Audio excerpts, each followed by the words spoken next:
Hi, I'm Victor DeGruttola from the Department of Biostatistics, and I have the pleasure today of having a conversation with Professor Jim Ware about his 25 years of service as a statistical consultant to the New England Journal of Medicine. And to begin with, Jim, can you tell me something about the history of the role of statisticians at New England Journal? Well, I was thinking about that. You and I had talked a little bit about this conversation, and I was reflecting on that history. I came to Harvard in 1979. Fred Mosteller was the chairman, and Fred hired me. And Fred was an inspirational figure. People loved to work with him. He would work on all kinds of different problems. I always thought his work on the Federalist Papers was a marvel of taking statistics into a new question. And so he really was able to mobilize people to work together, and he created a working group to study statistical practices in the medical literature. And and this was now around early 1980s. And he was a very good friend of Bud Relman, Arnold Relman, the editor of the New England Journal.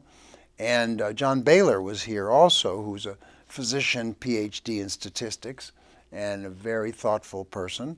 And so Fred and John Baylor, with support of Dr. Relman, created this working group that worked for several years to get an understanding of the kind of work the statistical work that underlay the New England Journal publications, and then to communicate about them. And they wrote this book. This is the third edition now, and this version is edited by John Baylor and David Hoagland. As I recall, the first one was edited by John and Fred. And in this book, they describe what statistical practice are used in the New England Journal. They describe the study designs that are used and do a kind of an analytical, how do you design a crossover study, for example. And then they give advice to readers. If you want to read the New England Journal, how much statistics do you need to know? And so there were some interesting articles like that. Well, if you only know the chi-squared test and the t-test, can you read anything? Well, it turns out you could read a lot in those days. So that was in the 1980s. And at that time, there was some presence of statisticians at the New England Journal, but not very robust. I think John Baylor participated for a time, and an assistant professor here named Larry Thibodeau also did. And when I say participated, the New England Journal, throughout the 25 years I've been working with them, has a Thursday afternoon editorial meeting. And it's presided over by the editor, and there are associate editors in different specialty areas like cardiovascular, cancer, neurology, and so on. And the associate editors will have articles that they think are candidates for publication, and they will present those, and then it's like a journal club, and then everyone discusses, and then the editor decides whether or not to go forward with that article. So I think John did that for a little while. But then Fred, I think, spoke to Bud Relman and proposed that I start attending the editorial meeting, and he did appoint me. And as of July 1, 1990, I started participating regularly as a statistical consultant. Now, over time, others joined. Walt Willett served. They used to call us the W's because it was Ware, Walker, and Willett. Alec Walker, Walt Willett, and me. So they called us the W's, and that actually lingered for a time after we weren't the W's anymore. But over time, there have really been wonderful people that have served. At the present time, we have 5 statistical consultants. David Hunter, our acting dean. David Harrington, former chair of biostatistics and computational biology at the Dana-Farber. Sharon Lease Normand from the Department of Healthcare Policy at the Med School, and Ralph D'Agostino from BU. And so it's a wonderful group of colleagues, and the conversations are very stimulating, and it's really an enjoyable part of being involved with the journal. And so every time we think we have enough statistical support, we come to a point where we feel like we need more. So just recently, we added a fifth. We had, for a number of years, we had 4 statistical consultants, and Jeff Drazen said, our current editor, said, well, I need more involvement of the statisticians. So he persuaded us to hire another person, Sharon Lease. Well, it certainly sounds like New England Journal has been at the forefront of engaging statisticians in the broad question of how to evaluate and make decisions about publication of manuscripts. And it sounds like you've been a very big part of that process. And so can I ask you a little bit more about what your responsibilities were as statistical consultants? You've talked about the interactions with the editorial board. So the process, very briefly, is that articles, the New England Journal gets about 15,000 submissions a year, and it publishes about 200. So you can imagine what kind of a process it is. And for those who've published in the New England Journal, you know it's very arduous to go through all. It's a very rigorous editorial process, because not only is it rigorous from a scientific point of view, but it's also rigorous from a stylistic point of view. I sort of think of it as the New Yorker of medicine. There's a voice that the journal has, and that comes from a lot of careful editorial work. And there are really 4 layers of oversight of manuscripts. There's the editor, then there are the associate editors, who are the disease area specialists, and they're senior people, distinguished people in the field, who make the kind of up or down decision on a manuscript, or really make a recommendation. Then there are the deputy editors, and they are full-time or part-time employees, but they're staff at the New England Journal, and they're somewhat more junior, but very, very able, and they closely manage the actual editing of the manuscript. And then you have medical editors, non-scientists, who are very involved, and so the manuscripts get a lot of scrutiny. But now, how does it work? So the manuscript comes in, maybe 50% or 60% of them are just sent back right away. Then a subset are sent out for review. Of the ones that review, maybe 20% come back with favorable reviews. Then the associate editors bring those to the journal meeting, and a typical meeting will have, say, 10 manuscripts. And then at the meeting, the manuscript is presented and discussed, and then Jeff decides, based on the discussion, whether it's something to be published in the New England Journal. And at that point, the statisticians get involved. We don't actually review manuscripts until they've been judged of interest from a substantive point of view. And the criteria the journal has are, for choosing manuscripts, to me, the 2 that stand out are, first, is it right? So they really obviously don't want to be publishing misleading information. But the other is, will it change medical practice as the short term? Is it going to make a difference? Is this manuscript going to have impact? So those are the criteria that are used to just choose the manuscript that are going to be considered further. And then we review them carefully, and probably 8 or 9 out of 10 of the ones that make it to that stage will make it past us, but with oftentimes a lot of input about the manuscript. And maybe 1 out of 10, or periodically one will say, even though you liked it, it's flawed, and then it'll be rejected. Well, at that stage of the process, do you interact with the authors and let them know if you think that the other methods than the ones they've used might be more appropriate? Well, we don't. Or whether their claims are too strong. Right. We rarely interact directly with the authors. That's the responsibility of the deputy editor. So on occasion, when it gets to be a difficult issue and the authors are resisting and are not persuaded, then the statisticians will be asked to join a conference call, for example, with the authors. But in my experience, that'll happen once or twice a year for each consultant, that something rises to that level. Ordinarily, we write so when we review the manuscript, we, as is customary with all the journals, prepare a detailed review with comments to the editor and comments to the authors, and then that's submitted to the to the authors, and then they respond to that. So ordinarily the communication is electronic and in writing, not by telephone or in person. Nice. Well, it's fascinating to learn about the book, Medical Uses of Statistics, Yeah. and the role that New England Journal played in actually bringing together statisticians to review what the practice was and what the practice, how it might be improved. Given your long experience with New England Journal, can you talk a little bit about how the type and range of methods that have been used in publishable biomedical research have evolved over time?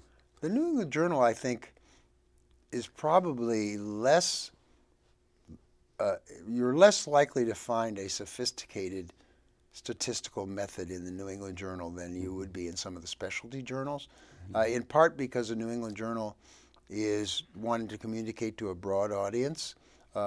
It's a general medical journal, and so it doesn't want to get too technical. But I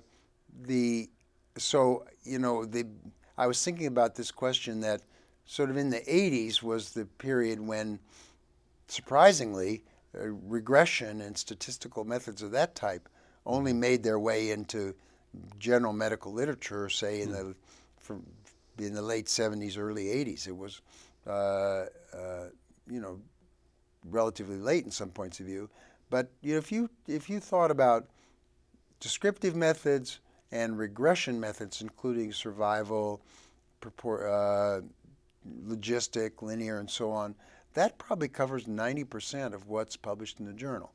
Now, what's changed in recent years, the two kinds of studies that have been presented new kinds of issues to us are genetics, of course.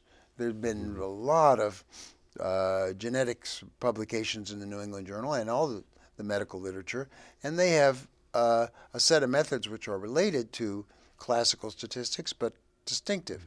So, and sometimes pretty technical and raise methodologic issues. So that's been one area where things have become more complex.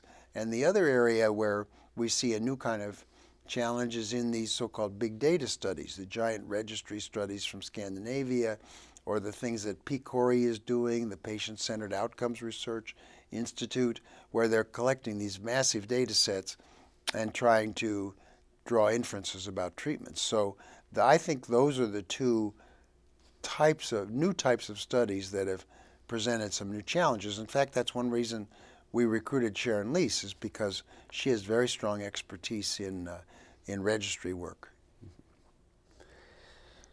Well, you've noticed, I've noticed that you've stayed at New England Journal for many decades, and I'm just wondering what factors keep you most engaged in the position, and who have you found most inspiring to work with? Yes, well, as I indicated, there's some practical reasons why it complements my role at the school. First place, most of the work you can do at your convenience, at a time that's convenient for you. The only thing that's not even required but recommended is to attend the Thursday meeting. So that's a 2.5 hour a week commitment, but then the rest of the work can be done on your own time. So that's a positive feature. And then I think for me personally, it's a kind of work that if I have a strength as a statistician, I think it's working at the interface of medicine and statistics. Others of my colleagues I see as more stronger methodologists and have made more of an impact as methodologists. But I think that I have been able to communicate to physician colleagues about statistical issues and to guide them on matters of study design and so on. And so that's a lot of sort of thing that one does at the journal, is you evaluate a manuscript and you decide whether the authors are doing the best they can to make the case for their findings. And a lot of times that goes beyond sort of narrow statistical topics to a more communications issue. And so I think what I'm saying is I think that the role I play at the New England Journal is a role that I feel like is a characteristic of the type of work I do. Well, obviously that's crucially important both for biostatistics and for medicine, that link be strengthened. What do you perceive as the biggest gaps in the use of quantitative methods reflecting the knowledge base and ideas both of the investigators and of statisticians Yeah. who work on papers? And what are some gaps perhaps in the education that we do here at the school that's relevant for this type of research? I think I was thinking about this the other day, that I think the medical literature is very conservative about statistics, about statistical practices, and they want things that are simple and can be understood by readers who are not sophisticated quantitative scientists. And so there's a whole array of more sophisticated methods that are of great interest to statisticians and epidemiologists and quantitative scientists, but you don't see very often in the medical literature, and to some extent even less in the New England Journal than, say, some specialty journals, as I mentioned. So, for example, causal inference. It's a really important area, and I've been so taken by the work on how to think about clinical trials from a causal point of view when there's substantial non-adherence to the assigned regimens. And there's been really interesting work about that. And kind of work has provided a lot of insight about the hormone controversy in the Nurses' Health Study, but you don't see it. That we never see. I can't think of a manuscript that used causal inference in the New England Journal. So I don't think it's not lack of openness to it. We don't get it. That type of manuscript doesn't come to the journal, it seems.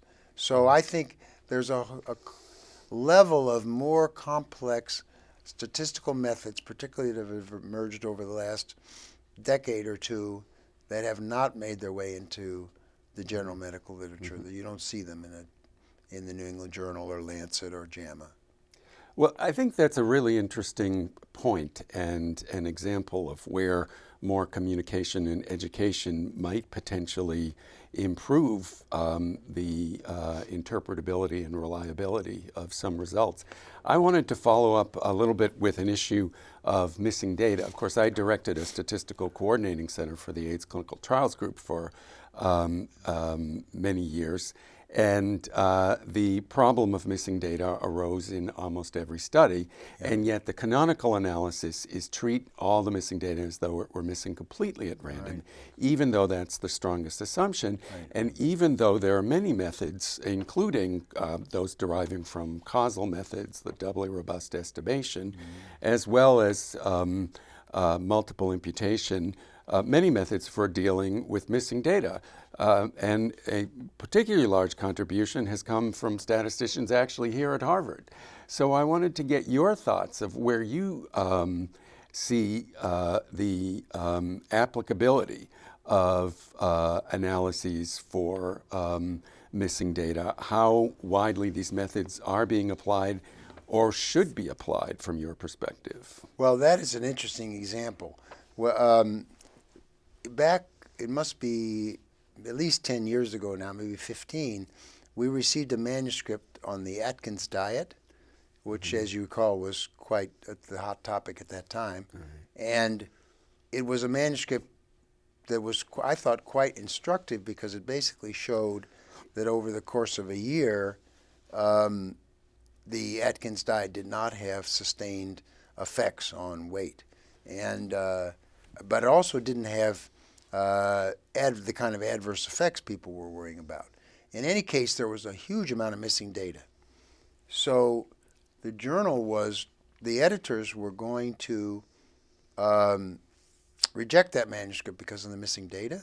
And I argued, and sometimes this is the way I've behaved as a statistician, I argued that it was a really important contribution to the debate about diet and health, and that despite the paper's flaws, we should take it. And then I was asked to write an editorial talking about the unfortunately poor retention of study participants that made it impossible to do anything really sensible about the missing data. And the paper got published, and it was the most frequently cited paper that year in the New England Journal. Now, when the NIH, or rather when the IOM, or really National Academy of Sciences, convened the working group on missing data, including Ralph D'Agostino was a member of that group, and a lot of other prominent people, Don Rubin and others, and they wrote a very thoughtful commentary on missing data in biomedical research. And they first absolutely slammed the last observation carried forward or complete data analysis as assuming missing completely at random and all those sorts of methods. They were highly critical of them. And then they talked about the role of likelihood-based methods, not so much about causal inference, but they did then acknowledge that that when you have substantial missing data, at a certain point there's no methodologic way to overcome that with precision, and so then they recommended sensitivity analysis as a kind of, when you're really in that situation with a lot of missing data, you should do sensitivity analysis to assess how sensitive your results are. And then the statisticians at the journal wrote a short commentary saying that the journal endorsed their recommendations and would follow their guidance in terms of missing data in future manuscripts. And so we have, I think, strengthened our attention to missing data. But as you know, the missing data issue is so complicated. When does it become so salient that you have to really make it a major focus, or when is it something that you can put in the background? And so there's no sort of simple universal solution to the missing data problem, but it's a major limitation of a lot of scientific research. Well, it sounds like that might be an area where developing some guidance would be useful. My experience is that whenever you talk with investigators about doing adjustments for missing data, the response is, oh, well, then you have to make assumptions, not realizing that when you do no adjustment, you're also making a strong assumption. Yeah. So it seems like this is an area that continues to be of importance.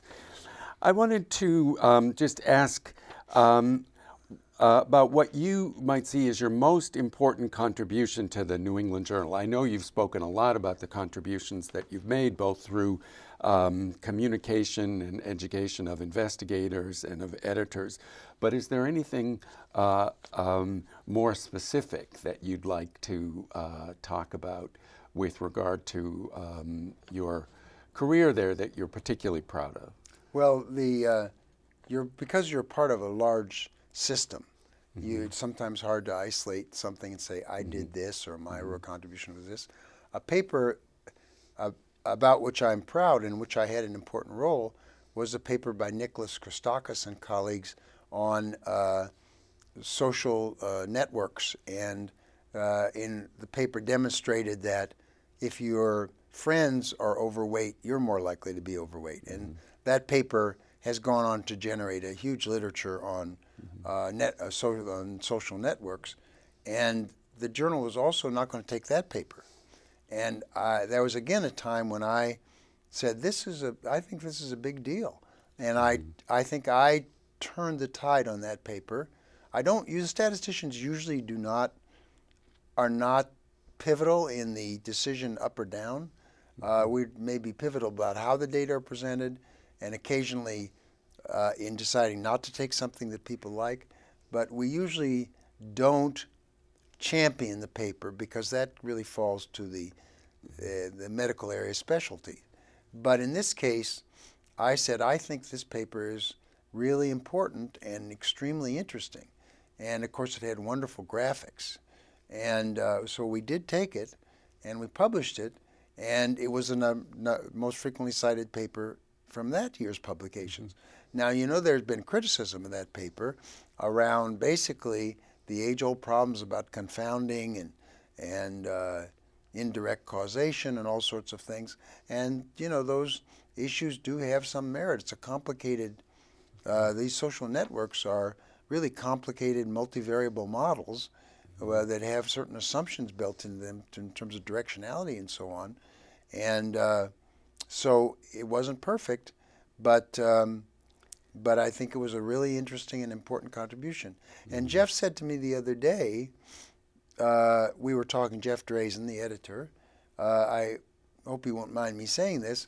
He said to me, Jim, one of the things I appreciate about you is I appreciate the way you balance the importance and the rigor of the work. That we often have to make a judgment about, well, this paper is not perfect, it's got certain flaws, but does the message it conveys, is it right, and is it important enough that we're going to publish it despite its limitations? And so in the two papers I mentioned, those were instances where I argued for the papers despite their pretty significant statistical issues, especially the one on the Atkins diet.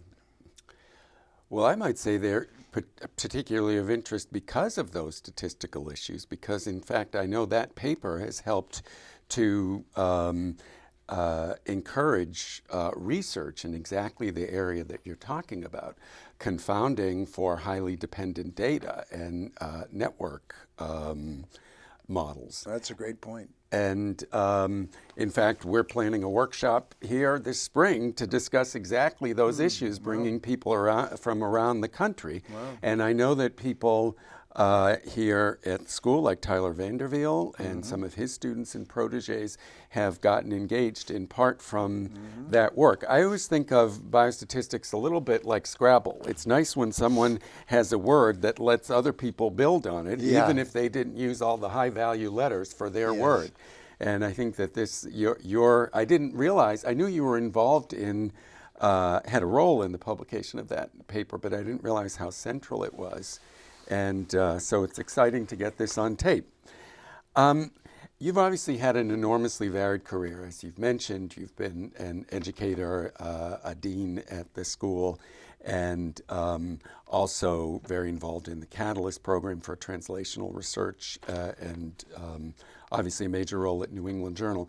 How have you seen the synergies among those different roles? How has your New England Journal experience impacted your teaching, what you teach and how you teach it, and vice versa? How has your role as an academic teacher of biostatistics impact your work at New England Journal?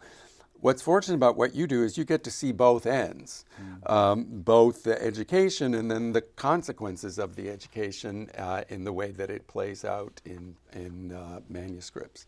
Well, I'm always dissatisfied with my teaching. I mean, I feel there's some people that seem to be gifted teachers and can just so easily connect with students and communicate to them, and I don't feel like I've never felt that I met that criterion, but I've cared a lot about teaching and I've put a lot of effort into it. And I do teach at the New England Journal. We have groups of residents and fellows that rotate through the journal, take like a 4-week rotation to learn about the work of the New England Journal, and we'll have didactic material for them. So I will teach them, and I will teach them about non-inferiority or about pragmatic trials or sort of something that's not your sort of basic fare, but something a little more sort of second level. And at the school too, of course I taught the clinical trials course for several years, and clinical trials is a big part of the content of the New England Journal. Jeff Drazen, when he became the editor, said that he wanted to move the journal toward publishing more basic science and more clinical trials, and he thought there was too heavy an emphasis on epidemiology, observational research, and so he's tried to steer the journal away from that, although there's still plenty of observational work published in the journal. But with clinical trials, that's been a synergy because I read a lot of clinical trials in my role at the journal, and then I can bring those examples. And actually, when you think about it now, the penny really drops that a lot of the cases I use in teaching clinical trials are from papers that I thought were especially interesting that appeared in the journal. Well, I mean, I hate to disagree with you, but having taken your course in multivariate analysis in 1983, I certainly have to say that I would definitely place you in the category of very gifted teachers. Well, that's undeserved, but much appreciated. Well, I have made great use of the material that I learned in a very short period of time. I just marvel at what you've accomplished, and Who knew that you were going to be a rocket, you know? Well, again, I'm not exactly sure that I could support that characterization, but I have to thank you for it. I wanted to, one final question. As you know, I'm a great fan of the writer and historian Tony Judt, and he talks about the importance of public intellectuals in the intellectual and political life of society. And I certainly see you as the statistical version of a public intellectual with your both academic interests and credentials and your broad impact. So I'd like to ask you a broader question, which is, what do you think are the most urgent questions in biomedical research today, and how can quantitative scientists help in addressing them? That is, of course, a very challenging question. Certainly, to start with the low-hanging fruit, one of the major problems is the slow progress in identifying and assessing the effects of new treatments. And the clinical trials system is maybe broken, is too strong a term, but it's definitely underperforming. First place, the process of getting through the FDA is incredibly arduous and costly. And for complicated reasons, fewer and fewer Americans are willing to participate in clinical trials. So that has really slowed down the clinical trials machine, and now people are turning in a more serious way to observational data. And there are two impeti for that, if you will. One is, well, since we can't do and by the way, the drug companies oftentimes do the clinical trial that doesn't answer the clinical question. The physician will want to know, is your drug better than the drug I'm using now? But in order to get FDA approval, the company will do a placebo-controlled trial, assuming that it's ethical to do that. And so they don't answer the question the doctor really wants them to answer. And so that's a problem too. So that has motivated these efforts to synthesize data across many large and related data sets to get insights from so-called big data approaches. We all know, you and I especially know, what the hazards of that approach are. But on the other hand, I think observational research is sometimes unfairly devalued. It has its limitations, but it does have a role to play. So that's one reason. Can we use observational data to study the questions that aren't being studied by the clinical trials enterprise? And the other is this considerable interest now in patient-specific treatment guidelines, so-called patient-centered outcomes research, where you try to figure out, get past the X is better than Y to X is better than Y for men older than 50 with elevated blood pressure, for example. And that is a really major and exciting area of research. It's very challenging, but we're really in an era now. It's fascinating to me, having come up in an era of much more modest computational capacity, to see what people can do now, and the power of writing the right software and then crunching these massive data sets is fascinating. It'll be interesting to see how it goes, and it's created a new kind of scientist, the bioinformatics scientist, who knows some statistics but wouldn't call him or herself a statistician. So I think I think those two areas are really important. How can we accelerate the process of evaluating therapies, and how can we individualize our recommendations? Mm-hmm. And it sounds like there are a lot of synergies between those two goals as well. So. Well, I want to thank very much Professor Ware for chatting with me this afternoon, and for the Department of Biostatistics for setting up this opportunity. Thank you, Victor. I enjoyed it.